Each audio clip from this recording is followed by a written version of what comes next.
আচ্ছা, আজকের ভিডিওতে আমরা আলোচনা করব ইয়ব শক্তি অর্থাৎ যুব শক্তি যেটা, সেটা কি আমরা অনলাইনে ফিল আপ করতে পারবো? অর্থাৎ যুব শক্তির যে ফর্ম, সেটা কি আমরা অনলাইন থেকে ফিল আপ করতে পারবো? এই টপিকটা অনেকেই দেখছি সার্চ করছে ইউটিউবে বা অনেকেই দেখছি গুগলেও সার্চ করছে। আজকের ভিডিওটা যারা দেখবে, এই ঠিক করব এই চ্যানেলে আমরা সব কনফিউশন তোমাদের ঠিক করে থাকি। আর বেকার না গিয়ে কাজের কথায় আসি। সবার প্রথম আমরা এই ব্রাউজারটা খুলে নিচ্ছি অন স্ক্রিন কিছু জিনিস দেখার জন্য। এখানে আমরা ইয়োবো শক্তি এরকম সার্চ করেছি।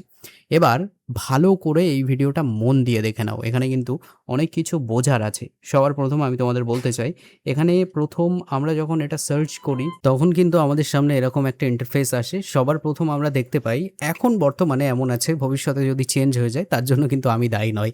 কারণ ওয়েবসাইট, ইন্টারনেট প্রতিনিয়ত চেঞ্জ হচ্ছে।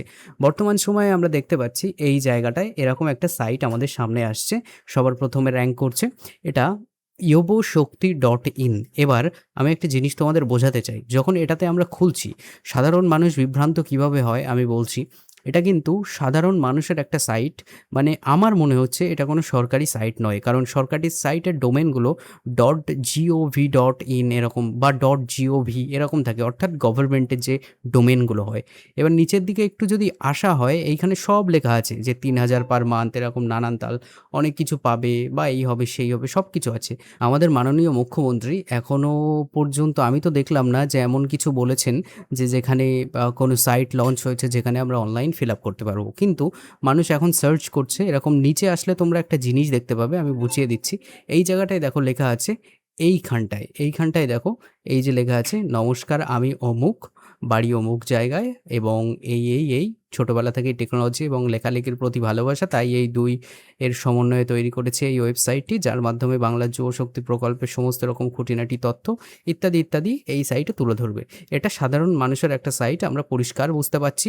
এবার অনেকে আছে এখান থেকে ফর্ম ফিল আপ করতে চাইছে, এখানে নানান ইনফরমেশন এইভাবে কমেন্টে জানি না দিচ্ছে কিনা, তবে আমি বলবো এইভাবে কখনোই দেবেন না। কারণ আমাদের সরকার, আমাদের মাননীয় মুখ্যমন্ত্রী তিনি বলে দেবেন যে কিভাবে মানে ফর্ম ফিল আপ করতে হবে বা অনলাইনে কোথায় ফর্ম পাওয়া যাবে। সেজন্য অবশ্যই আপডেট থাকতে হবে। আর আমি বলছি, এখানে যে কটা সাইট আমি দেখছি, একটাও কিন্তু গভর্নমেন্ট সাইট আমি দেখতে পাচ্ছি না। ঠিক আছে? এইখানে নিচের দিকে আসলে দেখতে পাবো এই যে সাইটটা আছে mybharat.gov.in। এই সাইটটা দেখে গভর্নমেন্ট সাইট মনে হচ্ছে। ঠিক আছে? এই সাইটটা দেখে গভর্নমেন্ট সাইট মনে হচ্ছে। কিন্তু এখানে তেমন কিছু আপডেট নেই যার মাধ্যমে আমরা যুবশক্তির ফর্ম ফিল আপ করতে পারি।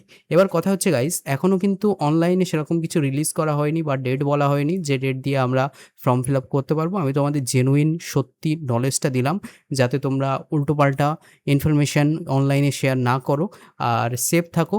অবশ্যই আমাদের সম্মানীয় সরকার সব কিছুই ঠিক করবেন এবং কিভাবে কি করতে হবে সব কিছু বলে দেবেন। আশা করি তোমরা বুঝতে পেরেছো। এই চ্যানেলে আমি বেকার না গেছিয়ে কাজের কথা বলি আর তোমাদের সিকিউর রাখতে, তোমাদের মানে সঠিকটা দেওয়ার চেষ্টা করি, সঠিকটা বোঝানোর চেষ্টা করি। অবশ্যই চ্যানেলটা সাবস্ক্রাইব করে নেবে আর ভিডিওটা ভালো লাগলে লাইক করে দিও।